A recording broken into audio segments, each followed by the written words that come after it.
So, in this topic we'll be looking at multiplying and dividing fractions. We'll start with multiplying fractions. To begin, we need to understand that the word of means the same as multiply. An example of this would be 10 lots of 7.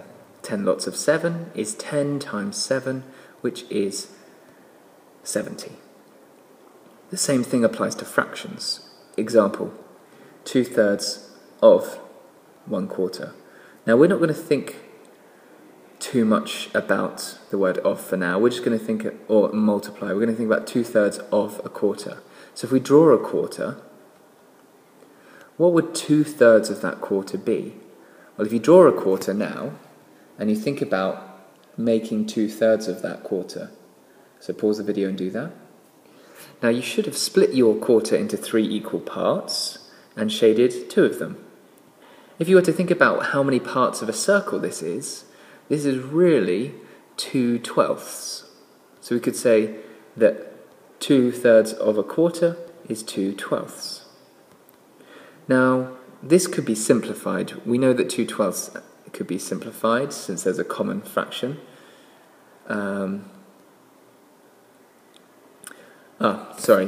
Let's notice first, if we look at 2/12, that 12 is 3 times 4. Notice the denominators in the question were 3 and 4. Also notice that the numerators in the question were 2 and 1, and 2 is the same as 2 times 1. Okay? At this stage, if we wanted to, we could cancel common factors. Now, if we were to cancel the 4 and the 2, we would have to replace these by 2 and 1 respectively, because 4's into 2 go twice and 2's into 2 go once. So we could simplify this to be 1/6.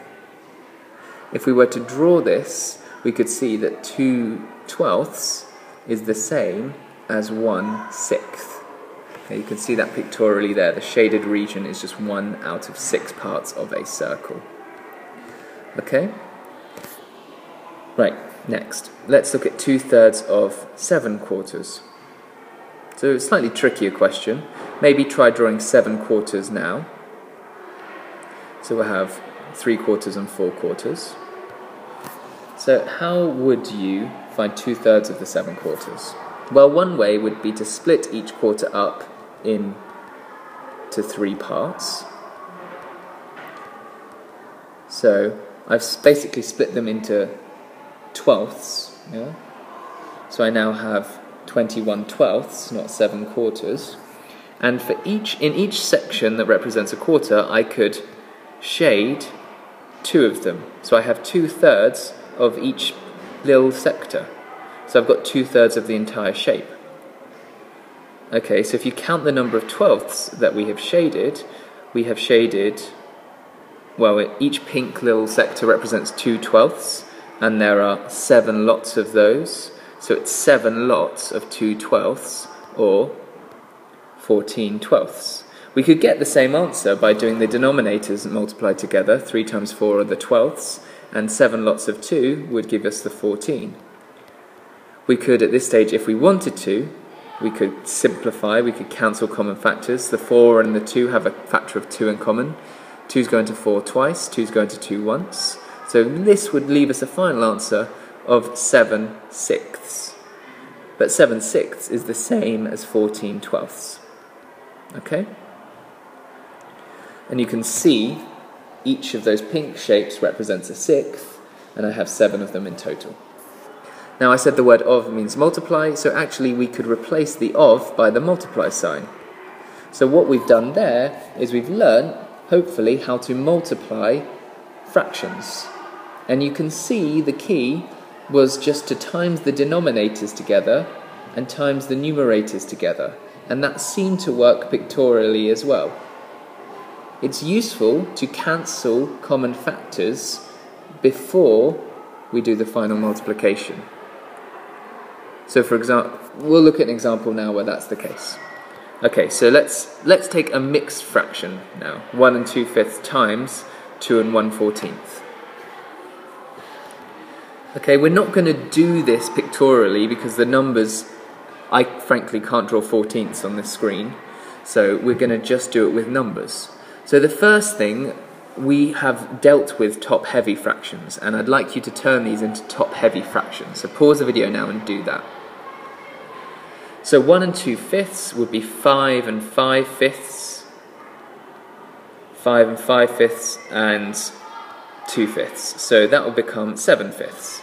2 and 1/14, well, 2 wholes would be 28/14, and 1 more 14th would give us 29/14. So the question we're doing is 7/5 times 29/14. Now from the previous examples, you can see that we've just times the numerators together and times the denominators together. So we can do that now. So 7 times 29 over 5 times 14.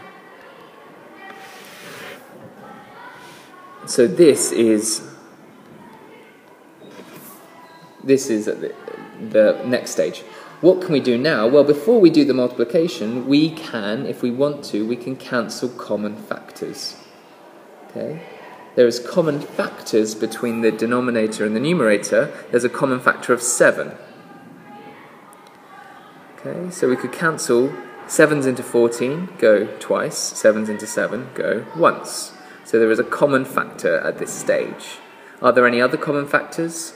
Well, 29 is a prime number, so there won't be any other common factors. We can do the multiplication now. We do 1 times 29, which is 29, and 5 times 2, which is 10.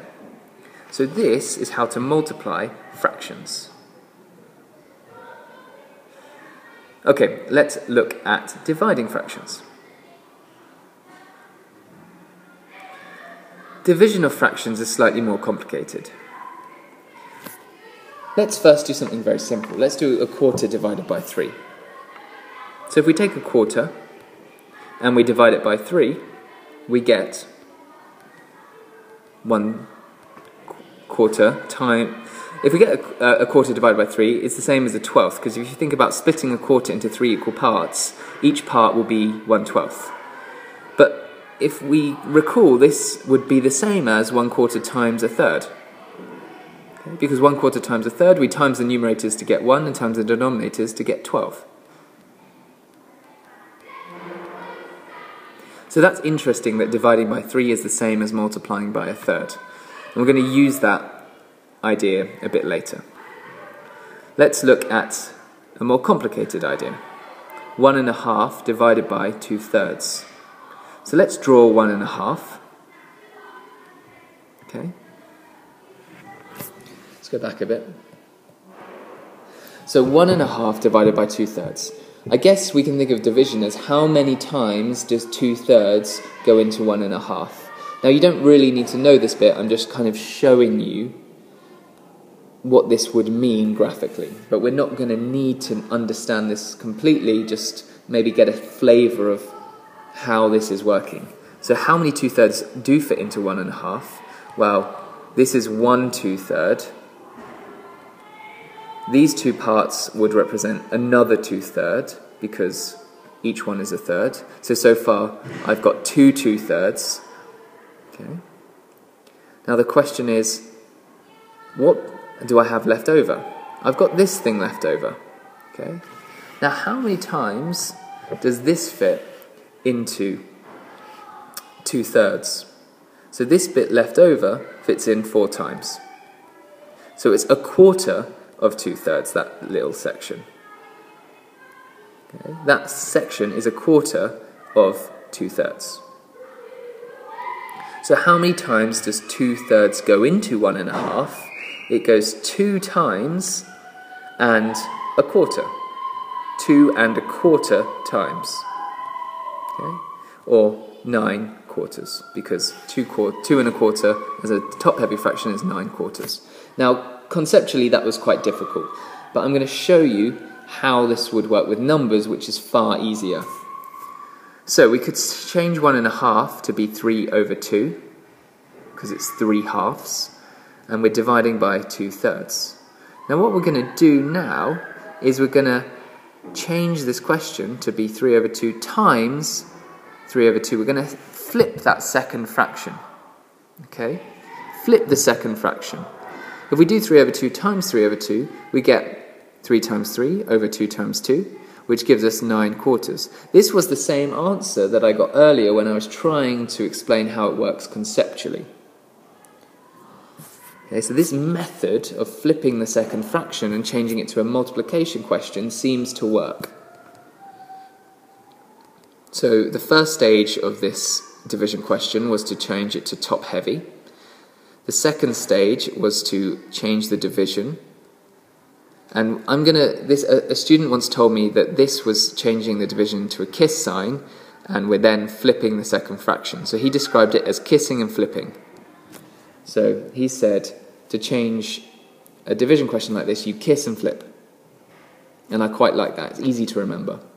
So if we look at the first question, does the same idea work? Well, it does, because 3 we could think of as being the same as 3/1.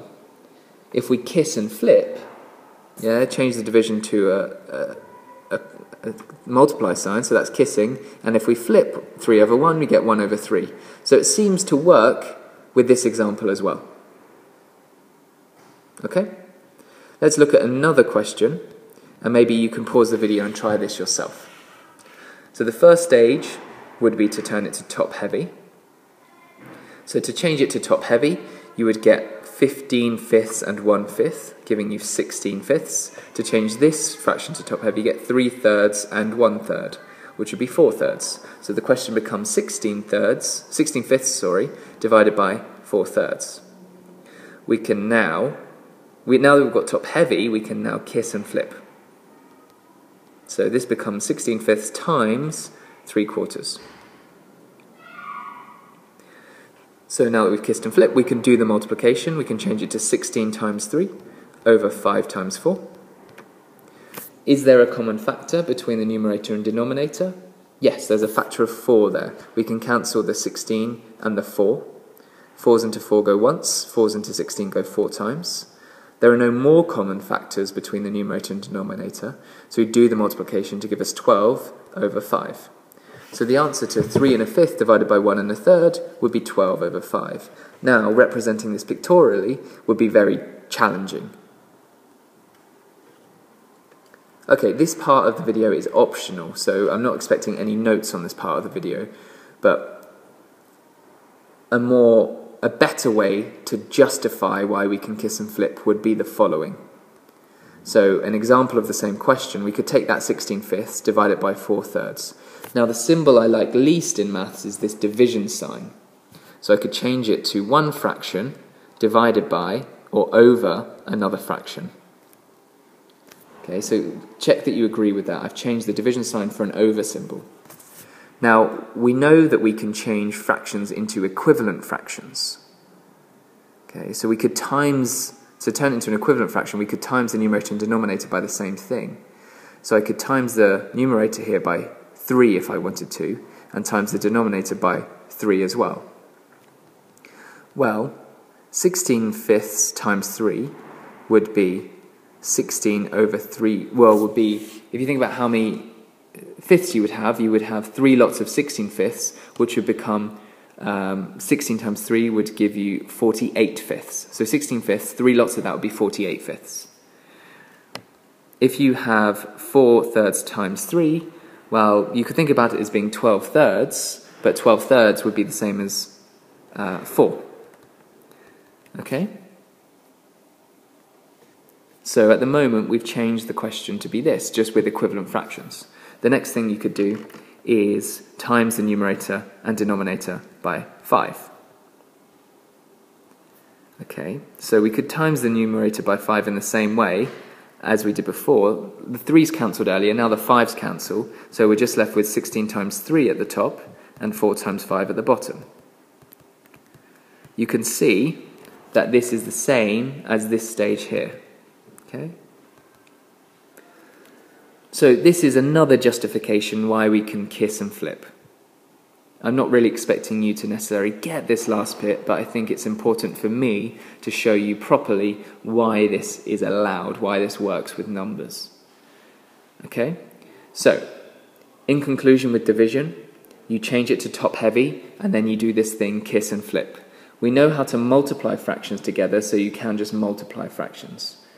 If we are multiplying fractions together, make sure you multiply the numerators, multiply the denominators, and then cancel common factors before you do the multiplication. Okay, we'll do some practice of this in class as well. Anyway, thank you for watching.